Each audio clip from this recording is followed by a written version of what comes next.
Bienvenidos al estudio de la Palabra de Dios en esta nueva oportunidad que estamos aquí por la gracia de Dios, y Dios en su amor y misericordia nos da este tiempo, nos da todo lo que el ser humano pueda necesitar para recibir la luz, para recibir el alimento, para recibir todo lo que necesitamos para nuestra preparación, para enfrentar en los días finales de la historia de este mundo. Estamos estudiando esta serie de estudios de justificación por la fe. Estamos en el estudio número 43 de esta serie y estamos estudiando acerca de la injusticia, del pecado.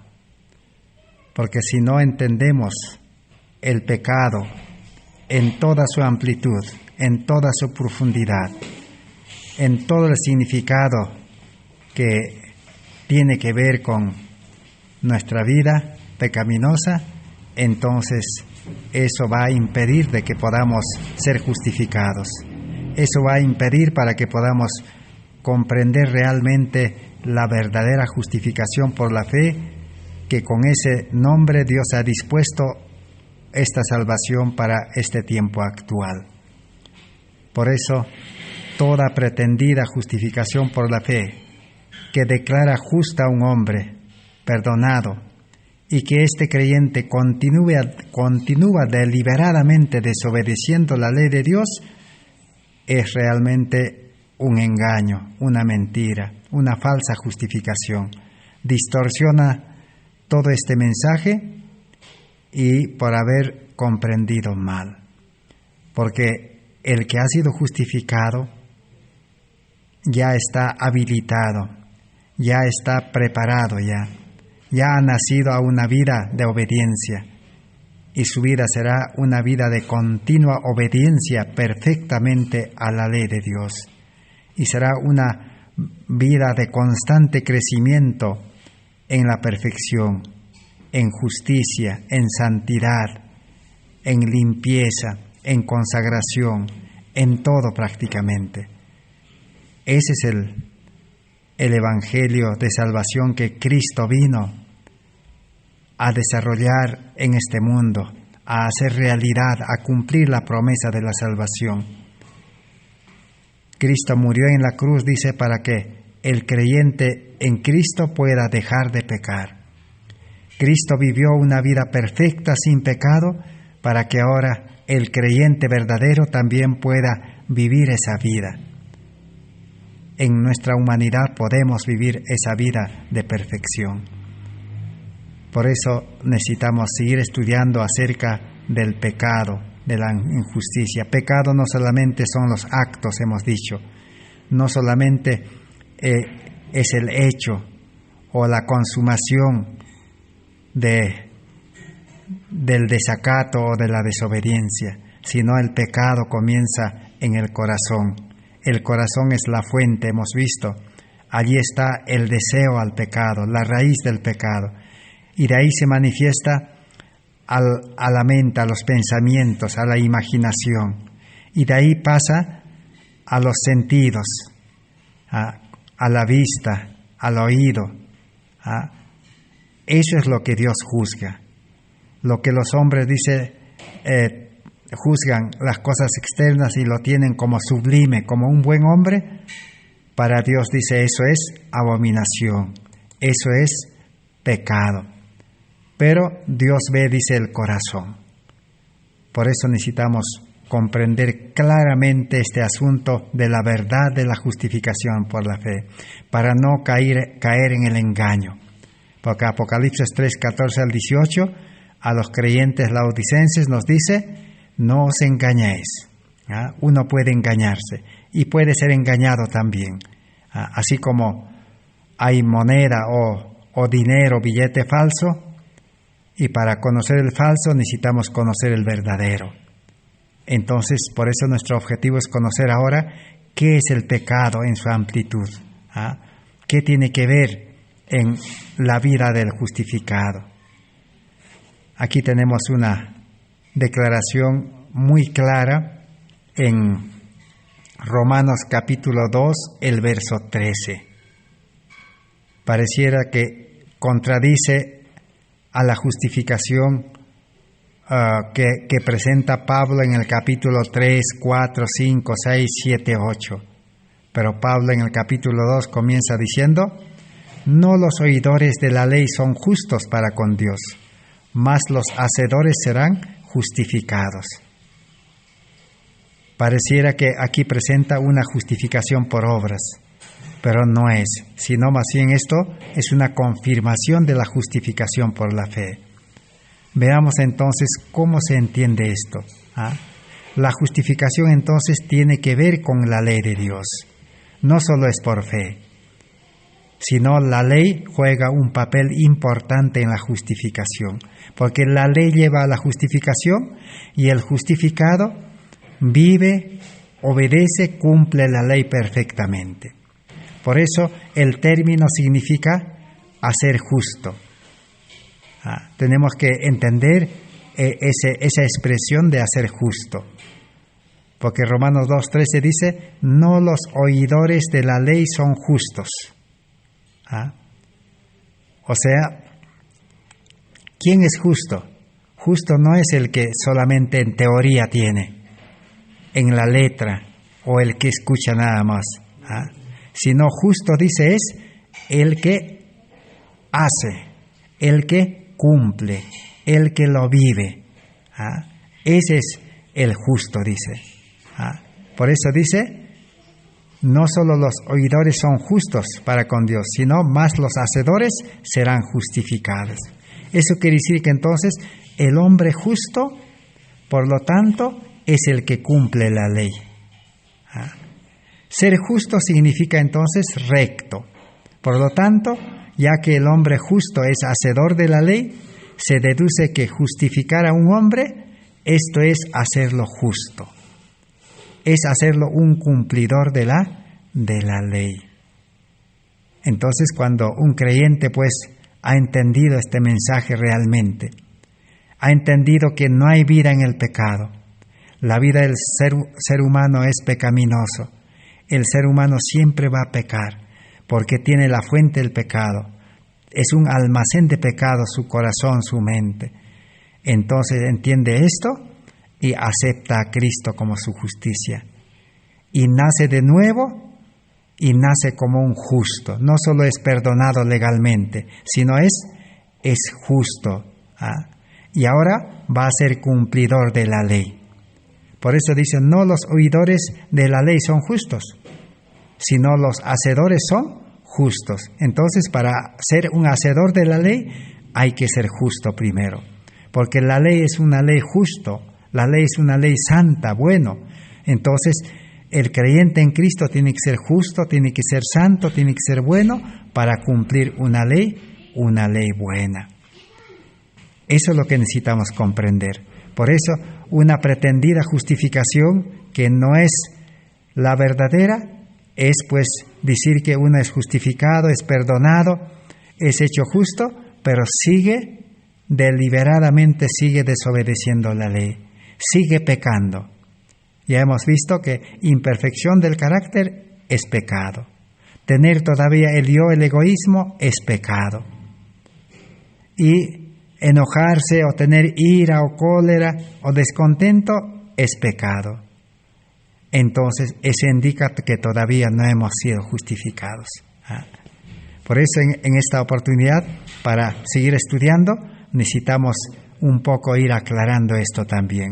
¿Qué dice la Biblia de la justificación? Tenemos que comprender claramente este asunto de la justificación bíblicamente y según el Espíritu Profecía. Para recordar, veamos Romanos 4:6. Nos dice: David habla también de la dicha del hombre, que Dios atribuye justicia aparte de las obras. En Romanos 3 también hemos leído que el hombre es justificado sin las obras de la ley. Y aquí nuevamente dice: Dios atribuye justicia aparte de las obras. Pero hemos visto que el justo sí hace obras. Pero como el pecador no necesita hacer obras para ser justificado. Por eso en el versículo 7 dice, dichoso aquel a quien Dios perdona sus maldades y cubre sus pecados. En el libro de Tito, capítulo 3, el verso 5 al 7 nos dice, nos salvó. Salvación, perdón y justificación es la misma cosa. Quiere decir entonces, nos perdonó, nos salvó, nos justificó, no por obras de justicia. No dice, no por obras de injusticia, ¿no? Sino dice, no por obras de justicia. El ser humano, por más que haga obras de justicia, cumpla la ley lo mejor que pueda, eso no contribuye para su salvación, ni para su justificación, ni para el perdón. A lo contrario, sale deudor. Por eso dice, no por obras de justicia que nosotros hubiéramos hecho, sino por su misericordia, por el lavado regenerador y renovador del Espíritu Santo. Entonces cuando uno acepta a Cristo como nuestra justicia, como nuestro Salvador personal, entonces, aparte de ser declarado justo, aparte de ser perdonado, recibe el poder renovador del Espíritu Santo. El Espíritu Santo, ¿ahora qué hace? Regenera, da vida nueva, crea un nuevo ser y ahora nace como hijo de Dios. Nacido del Espíritu, nacido, dice, de simiente incorruptible. Nuestro nacimiento corruptible ya no vale. Que el Espíritu Santo que derramó en nosotros en abundancia por Jesucristo nuestro Señor. Pero ese milagro no se recibe por obras de justicia, ni por hacer alguna cosa, sino reconocer nuestra condición pecaminosa, que nosotros hemos hecho actos pecaminosos y nuestro corazón es la fuente de pecado, que nosotros nunca vamos a aprender a obedecer, reconocer que somos inútiles, impotentes, que nosotros no valemos para nada. Ahora sí, por misericordia nos justifica. Por eso en el verso 7 dice, para que justificados por su gracia seamos herederos según la esperanza de la vida eterna. Ahora sí, justificados, somos hijos de Dios. Y como hijos de Dios, somos herederos. Tenemos la herencia, tanto de la herencia del Canaán terrenal y el Canaán celestial. Eso necesitamos comprender también. El justificado, el Hijo de Dios, tiene derecho a la Canaán terrenal y a la Canaán celestial, a las bendiciones temporales y eternas. Por eso el Hijo de Dios ahora ya no se va a preocupar ni por el mañana ni por el ayer. Todo quedó atrás. El ayer quedó sepultado, ya perdonado. El mañana no nos pertenece ya. Solo el hombre carnal, el hombre viejo, se ocupa de las cosas del mañana y se preocupa por qué comeré, qué beberé, qué vestiré, por los afanes de esta vida. Por eso Jesús enseñó de otra manera esta verdad de la justificación. En San Juan 3, 5 al 15, Jesús que le dijo a Nicodemo, tienes que nacer de nuevo. Entonces la justificación no solamente es perdón judicial, declarar justo, ni ponerle el vestido de la justicia encima del vestido haraposo y sucio que tiene el ser humano, o sea, el carácter malo. La justicia de Cristo no puede cubrir un carácter malo, colérico, un carácter rebelde, un carácter pecaminoso, no. Tiene que tener una vida nueva, una vida justa. Por eso a Nicodemo le dijo, tienes que nacer de nuevo. Si no, no hay salvación. Y no te asombres, le dijo, que te haya dicho esto, porque es necesario nacer de nuevo. Es esencial, necesario. Y es seguro que Cristo nos hace nacer de nuevo si nosotros somos justificados. Justificación y nacimiento y vida de justicia, vida recta, comienzan juntos. Pero la falsa justificación por la fe, primero dice, justificado es Dios te perdona, Dios te declara justo y ahora eres hijos de Dios y ahora recién va a venir la santificación.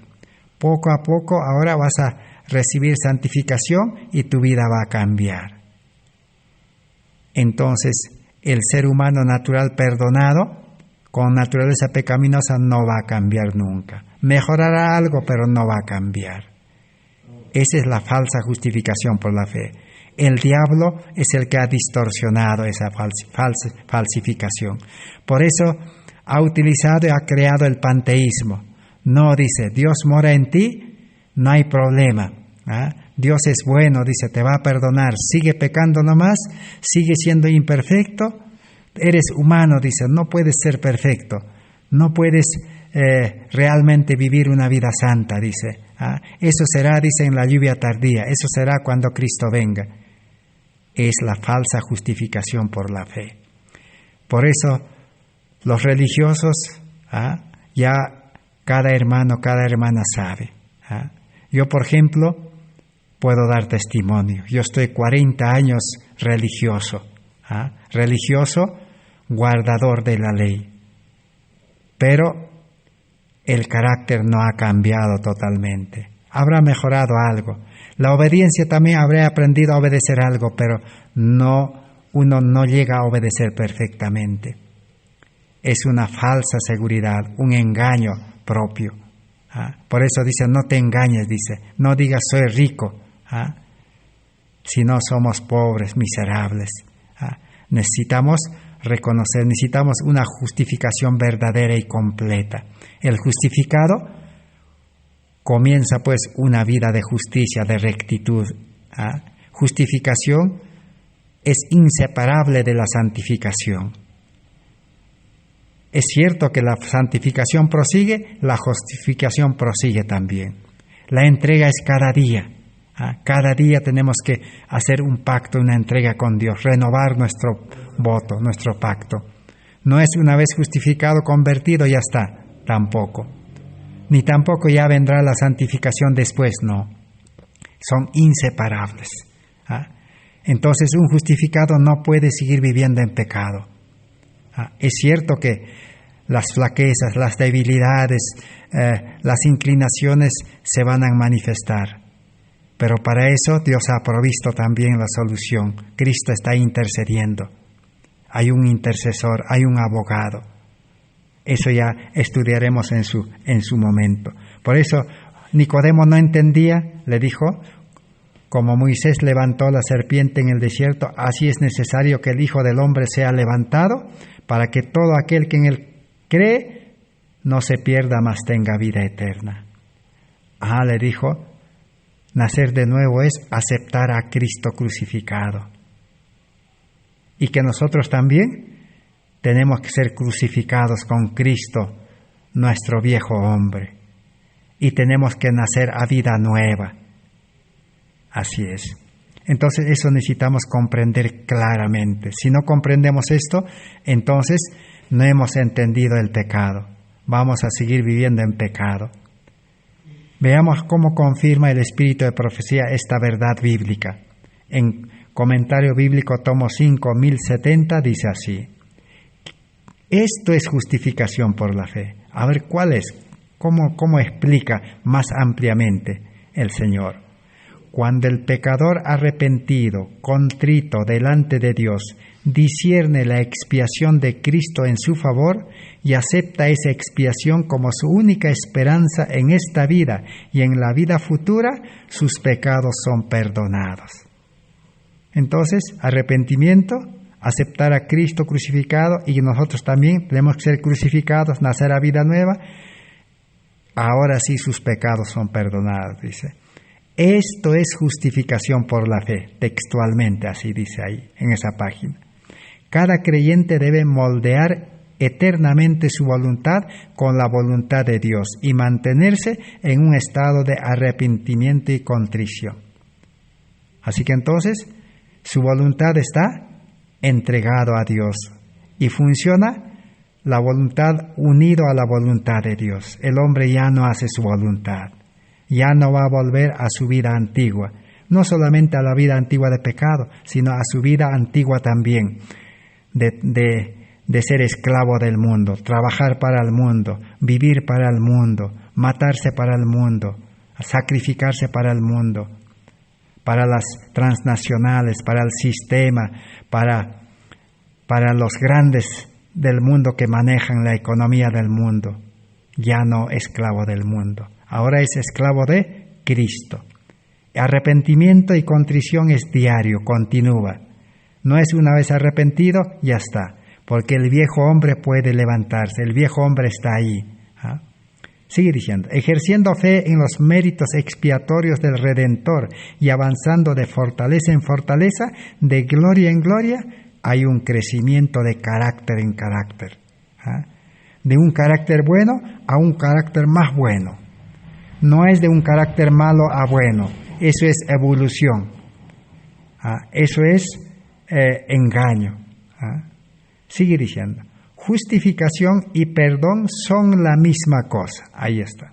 El creyente pasa mediante la fe de una condición de rebelde, hijo del pecado y de Satanás, a la condición leal, súbdito de Cristo Jesús. Ahí está el cambio en la justificación. Hasta la justificación era hijo rebelde del pecado y de Satanás. Como dice Pablo, el pecado que mora en mí era hijo del pecado, y era hijo de Satanás, y era rebelde. Pero ahora dice, pasó, cambió de condición, ahora es súbdito de Cristo. Es hijo obediente de Cristo. Es hijo obediente de la justicia, porque la justicia está en su corazón. Entonces es un cambio total. Ahora ya no es rebelde, ahora es obediente. No por una bondad inherente, o sea, no porque el pecador es bueno, no, sino porque Cristo lo recibe como a su hijo por adopción. Es adoptado en la familia de Dios. Nace con el carácter, con la imagen de Cristo, como hemos estudiado. El pecador recibe el perdón de sus pecados, porque esos pecados son llevados por su sustituto y fiador. Ahora tampoco Dios no es injusto. No nos perdona así por así nomás, sino que Cristo sufrió en nuestro lugar. La justicia se satisfizo, porque la justicia, la ley dice, el pecador debe morir, y Cristo murió, o sea, está cumplido la justicia. Por eso ahora el creyente en Cristo tiene la justicia y puede vivir una vida de justicia. El Señor habla a su Padre Celestial y le dice, Jesús dice a su Padre, este es mi Hijo ya, ha nacido, somos hijos de Dios. Lo indulto de su condena de muerte, dándole mi póliza de seguro de vida, vida eterna. Así que tiene la esperanza de la vida eterna. Porque he ocupado su lugar y sufrí por sus pecados, es plenamente mi amado Hijo. Somos plenamente ya hijos de Cristo. Y como hijo, tenemos que vivir con Él. Tenemos que vivir en su hogar, en su templo. Él es el templo, santuario. Y Él tiene que vivir en nosotros también. Tiene que unirse con la humanidad, nuestra casa. Nosotros también somos templo, somos santuario viviente. El hombre perdonado y vestido con las bellas vestiduras de la justicia de Cristo está de este modo sin falta delante de Dios. Así que ahora el que ha nacido a vida nueva ya tiene el vestido de la justicia de Cristo, vestido bello, hermoso, dice, sin mancha, sin pecado. Y ese vestido, dice, no puede cubrir, dice, manchas adentro. No puede cubrir deberes descuidados. Ahora vive, dice, sin falta. No va a faltar en nada, va a ser obediente. El mismo Comentario Bíblico Adventista, tomo 5, 1071, la siguiente página dice, la justificación significa perdón completo, dice. Aquí se presenta la verdad en términos claros. Ahí está claramente. Más claro que esto no hay, hermanos. Esta misericordia y bondad es completamente inmerecida. El pecador no merece, es un regalo. Por eso es difícil de creer. Somos incrédulos, no podemos creer. ¿Cómo yo por milagro puedo ser justo y ser obediente, ya perfecto obediente a la ley? Y ya no servir al mundo, ya ¿cómo? Imposible de creer, incredulidad. Pero es real, dice. La gracia de Cristo justifica gratuitamente al pecador. Así que esa justificación es gratuito, de gracia, es un don, regalo, sin méritos o derechos del hombre. La justificación es un perdón pleno y completo del pecado.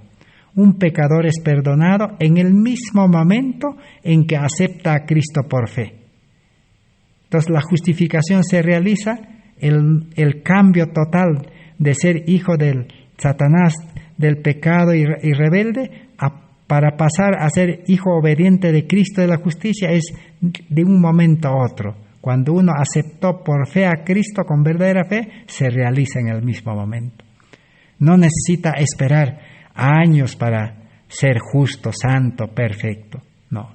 Se le atribuye la justicia de Cristo y no debe dudar más de la gracia perdonadora de Dios. Ahora sí, de crecer va a crecer en justicia, va a crecer en santidad, va a crecer en ser bueno, va a crecer en perfección. Aún esa perfección en el cielo se va a seguir continuando, dice. Así es. Entonces, ahora discurso maestro de Jesucristo lo completa más. Dice, el perdón de Dios no es solamente un acto judicial, o sea, declarar perdonado ya, libre de culpa, de condenación, por el cual libra de la condenación. No es solamente eso, dice. Eso es lo que el mundo religioso, el cristianismo, cree. Pero no cree la siguiente parte que viene, dice. No es solo el perdón del pecado, es también una redención del pecado. Es una salvación del pecado. En el estudio anterior, en el Salmos hemos leído, y en Mateo también. Cristo vino a salvar, dice, a su pueblo de sus pecados. Es la efusión del amor redentor que transforma el corazón. Así que es la efusión. Efusión quiere decir, es derramar, colocar en el corazón, en la vida del hombre, el amor salvador que transforma el corazón. El amor es Dios, Dios es amor, Cristo es amor, el Espíritu Santo es amor. Entonces, y la justicia es amor, es recibir el amor en el corazón, en la vida, que transforma el corazón, dice. Hemos leído el Espíritu Santo es recibido, dice. Romanos 5:5 dice, el Espíritu Santo derrama el amor en el corazón. Y el amor es la ley de amor en el corazón. Y el salmista David, el rey David, comprendía esto. Por eso dice, oró diciendo, crea en mí, oh Dios, un corazón limpio y renueva un espíritu recto dentro de mí. David no solamente pidió el perdón, sino pidió limpieza de corazón, cambio de corazón y un espíritu recto, un espíritu nuevo, porque el hombre pecador tiene un espíritu torcido. Así que cambio total de la vida. No es seguir viviendo en pecado. Ahora leamos en Mensajes Selectos 4:26. La fe genuina se apropia de la justicia de Cristo y el pecador es hecho vencedor con Cristo. Así que desde el nacimiento Abraham es hecho vencedor con Cristo. Así como el niño, si es que ha nacido, con toda seguridad, 100% el niño va a aprender a hablar, va a aprender a correr, a caminar, va a aprender todo lo que los padres le enseñen, va a aprender. Así es el niño justo, nacido bajo la dirección del Espíritu Santo, representante de que Cristo va a ser vencedor, vencedor al pecado, vencedor al mundo, vencedor a Satanás, vencedor a sus inclinaciones, a sus hábitos, a sus malos deseos, vencedor. Porque Cristo ya venció. Entonces es fácil. Pues se lo hace participante de la naturaleza divina y así se combinan la divinidad de la humanidad. A eso se llama unir la humanidad con la divinidad. Cristo unió su divinidad con la humanidad de María. Y dependiendo de la divinidad, la humanidad tiene que depender de la divinidad. Entonces participa de su naturaleza divina, una naturaleza santa, una naturaleza justa, buena, así como la naturaleza de Adán. Pero hay que permanecer.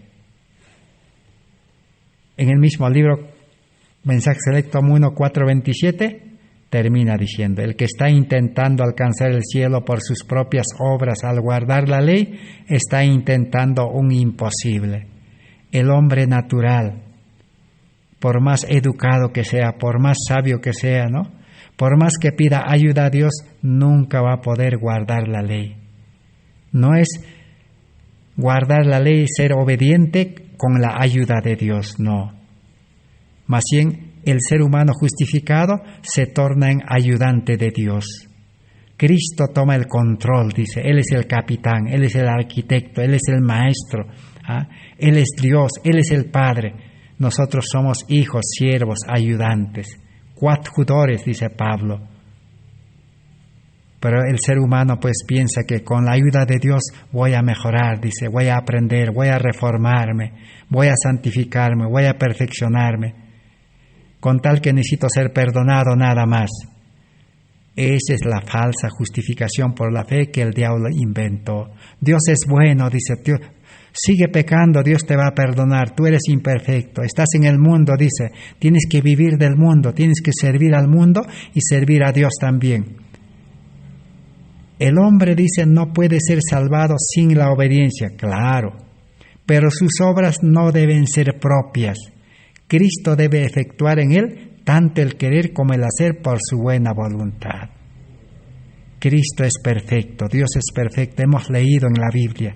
Si el perfecto obra en nosotros, actúa en nosotros, las obras que van a aparecer por medio del ser humano van a ser perfectos, porque el ser humano va a ser un canal, un medio, un instrumento nada más. No va a actuar humanamente porque es pecaminoso. A fin de obtener la justicia de Cristo, dice, es necesario que el pecador sepa lo que es arrepentimiento, que efectúa un cambio radical en la mente y en el espíritu y en la acción. El hombre tampoco no puede arrepentirse. Dios da arrepentimiento. El Espíritu Santo da arrepentimiento porque cambia la mente, porque tiene que estar dispuesto a ya no pecar. Recién Dios actúa. La obra de la transformación debe comenzar en el corazón, dice. Y terminamos la lectura en el Espíritu Profecía con Testimonio para Ministros, página 91. El mensaje de justificación por la fe. Ahí está. Muchos sabemos esto hasta de memoria, pero vamos a repetir. El gusto está en la repetición a veces, dice el ser humano. En su gran misericordia, el Señor envió un preciosísimo mensaje a su pueblo por medio de los pastores vagonerillones. Este mensaje tenía que presentar en forma más destacada ante el mundo al sublime Salvador. El sacrificio por los pecados del mundo entero presentaba la justificación por la fe en el garante Cristo, invitaba a la gente a recibir la justicia de Cristo que se manifiesta en la obediencia a los mandamientos de Dios. Ahí está. La invitación es recibir la justicia de Cristo. El que recibió la justicia de Cristo, en su vida se va a manifestar la obediencia a todos los mandamientos, no solamente a algunos. Muchos habían perdido de vista a Jesús, dice, está hablando de 1888, no tenían a Cristo en 1888. Necesitaban dirigir sus ojos a su divina persona, a sus méritos, a su amor inalterable por la familia humana. Todo el poder es colocado en sus manos. y Él puede dispensar ricos dones a los hombres, impartiendo el inapreciable don de su propia justicia al desvalido agente humano.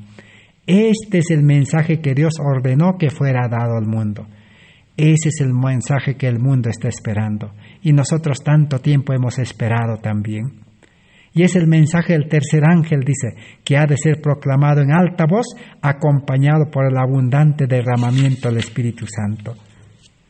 Así que ese mensaje poderoso, que va a ser proclamado. Ahí está la gran verdad. Si el pueblo adventista, después de 1888 hasta el día de hoy, todos los guardaderos del sábado, hubiéramos recibido este mensaje, entonces hubiéramos recibido la lluvia tardía y hubiéramos proclamado en alta voz. Este mensaje, dice, hubiera sido como fuego en el rastrojo.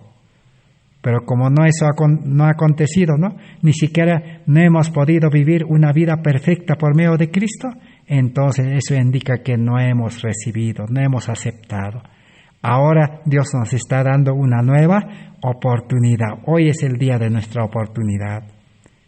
Y la hermana Joy escribió en la carta número 1 de 14 de enero de 1890 un resumen preciosísimo de este mensaje, ya que en 1888 no habían aceptado y ahora todavía podían aceptarlo. Escribió así. Este es el resumen de todo de la justificación. Dice: la justicia imputada de Cristo significa santidad, rectitud, pureza. Ahí está tanto que hemos hablado, tanta vuelta hemos dado. Sencillo, repito, no necesita explicar esto ya. La justicia imputada de Cristo, hay justicia imputada y impartida. La justicia impartida va juntamente con la imputada y son inseparables. Pero aquí solamente vamos a leer eso, ¿no? La justicia imputada de Cristo, ¿qué significa? Santidad, rectitud, pureza. Si no nos fuese imputada la justicia de Cristo, no podríamos experimentar arrepentimiento aceptable. La justicia morando en nosotros por la fe consiste en amor, tolerancia, mansedumbre y todas las virtudes cristianas que están en Gálatas 5:22. Entonces, si la justicia ya mora en nosotros, si somos justificados por fe, ¿no? Lógico, sin fe imposible, tenemos ya el amor, tolerancia, mansedumbre y todos los frutos del Espíritu. Aquí la justicia de Cristo es asida, o sea, nos agarramos, ¿no? Asirse, ¿no? Agarramos, así como Jacob no se soltó de Cristo, ¿no? Así dice, viene a ser una parte de nuestro ser. Ahora sí, recibimos como recibió Jacob, poder. Todos cuantos posean esa justicia, obrarán la justicia de Dios. Así que el que tiene la justicia puede hacer ya obras de justicia, dice. Porque es justo y es obediente ya. Porque el que hace obras de justicia es obediente. El manto de la justicia de Cristo no cubre jamás pecados acariciados. Así que el ser humano no puede seguir siendo pecador. El pecador ya fue crucificado juntamente con Cristo. Ya está subyugado, pero está allí. Va a seguir hasta la venida de Cristo, hasta el fin del tiempo de gracia. Eso también estudiaremos poco a poco. Nadie podrá entrar en las cenas de las bodas del Cordero sin llevar puestas las vestiduras de boda, que es la justicia de Cristo. Nadie entra al juicio investigador. O sea que en el juicio investigador no se examina la vida de los que no son convertidos, de los que no son justificados. En vano podemos asustar a los creyentes adventistas que no hemos sido justificados. Nosotros pasaremos juicio si es que no somos justificados, no aceptamos este mensaje en el milenio todavía. Para participar en el juicio investigador necesita conversión, nuevo nacimiento, comenzar una vida de santidad, de rectitud, de pureza, de amor, de mansedumbre y de obediencia perfecta a la ley de Dios. Entonces continuaremos nuestro estudio del pecado. Tenemos todavía unos 5 minutos para seguir estudiando del pecado. Camino a Cristo nos dice en la página 23, hemos estado estudiando de Esaú. ¿Qué podemos aprender de Esaú? Esaú debía recibir la bendición espiritual, aún también doble bendición material de este mundo, o sea, la Canaán terrenal. Pero Esaú perdió, porque Esaú era privilegiado, era el mayor, el hijo mayor. Nosotros somos privilegiados, somos religiosos, conocemos la letra, la ley, la palabra, la Biblia, los testimonios, somos privilegiados. Pero necesitamos librarnos del peligro de Esaú. Esaú nació de una mujer justa, de un hombre justo, Isaac. A Isaac Dios le dio a una esposa correcta. Nosotros también estamos, quién sabe, en el camino correcto, en la iglesia organizada correcta. Pero necesitamos aprender esta lección. Dice así: muchos no entienden la naturaleza verdadera del arrepentimiento. Muchas personas se entristecen por haber pecado y aún se reforman exteriormente porque temen que su mala vida les acarrea sufrimientos. El hombre no puede arrepentirse. Esaú no pudo arrepentirse correctamente. Él lloró amargamente, reconoció. Aún dice, uno puede llorar, pedir perdón y puede reformarse, mejorar en muchas cosas, yendo a la iglesia, obedeciendo la ley. Pero eso no sirve. Pero esto no es arrepentimiento en el sentido bíblico verdadero. Lamentan el dolor, más bien por el pecado. Tal fue el pesar de Esaú cuando vio que había perdido su primogenitura para siempre. No solo Esaú, Balán también, aterrorizado por el ángel que estaba en su camino con la espada desenvainada, reconoció su culpa porque temía perder la vida, mas no experimentó un sincero arrepentimiento del pecado. Por eso Balán siguió su camino para maldecir a Israel por la ambicia, la codicia de los lingotes de oro, de la riqueza de este mundo. También dice, no cambió de propósito ni aborreció el mal, dice Balán. Balán no aceptó la verdad que Dios le estaba revelando, la luz que le estaba dando por medio de aquel burrico, del burro. Dios utilizó el burro. Hoy en día también Dios puede utilizar agentes humanos que nosotros nos parece burros, que no saben nada, no tienen educación, no son ingenieros, no son teólogos, no son doctores de la ley. Pero nosotros lo decimos que son burros, no saben nada. Ellos nos pueden enseñar. Así como el ciego que le curó Jesús, que no tenía educación, nada. En otras palabras, era un burro. Pero Dios, al justificarlo, al perdonarlo, al sanarlo, le sanó también la mente, el corazón, y fue sabio, y enseñó a los doctores de la ley, a los sacerdotes.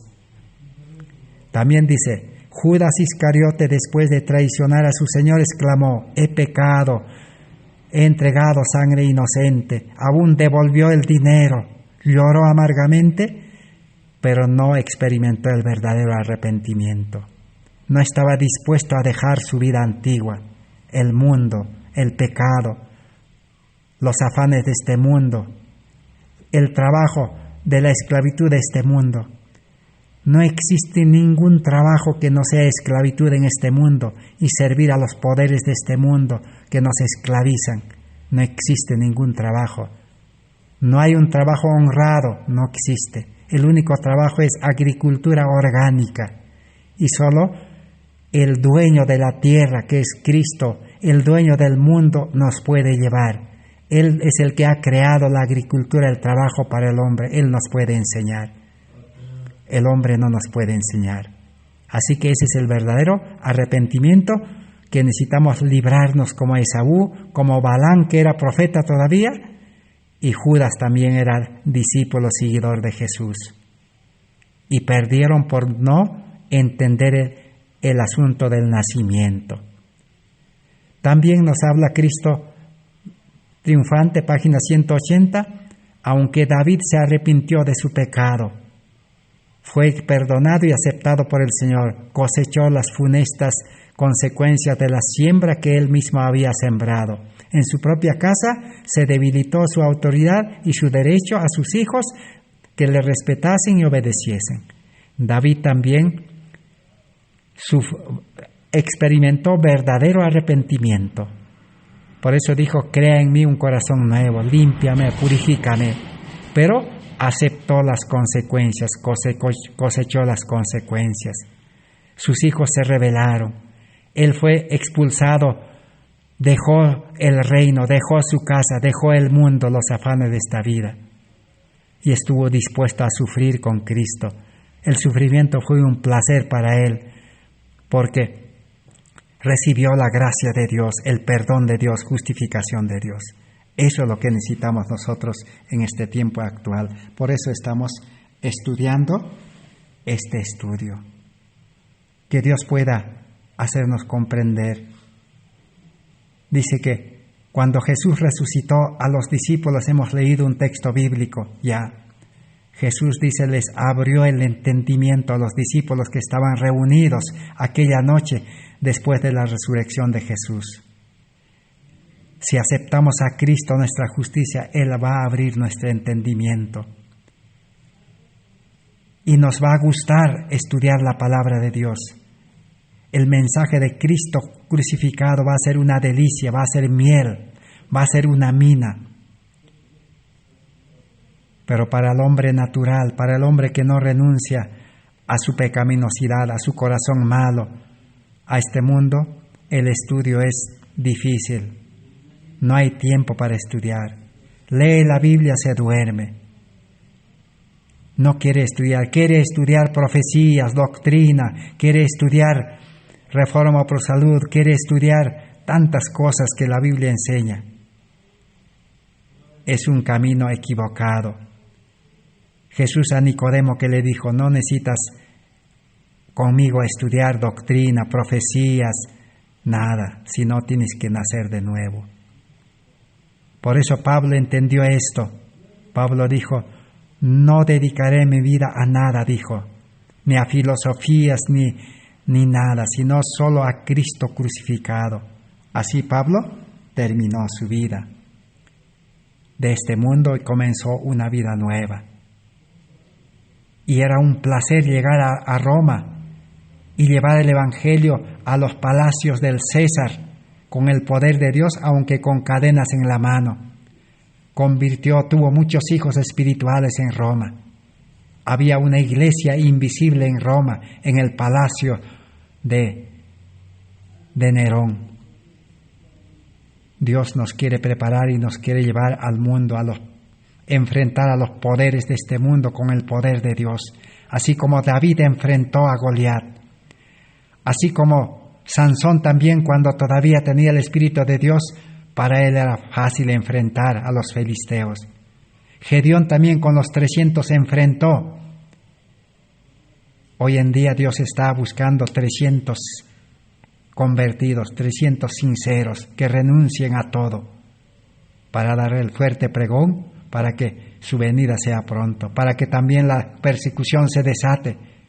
Bienaventurado, dice, cuando os persigan. Que Dios bendiga pues su palabra en esta noche por este estudio hermoso de la palabra de Dios. Será hasta el día de mañana. Amén.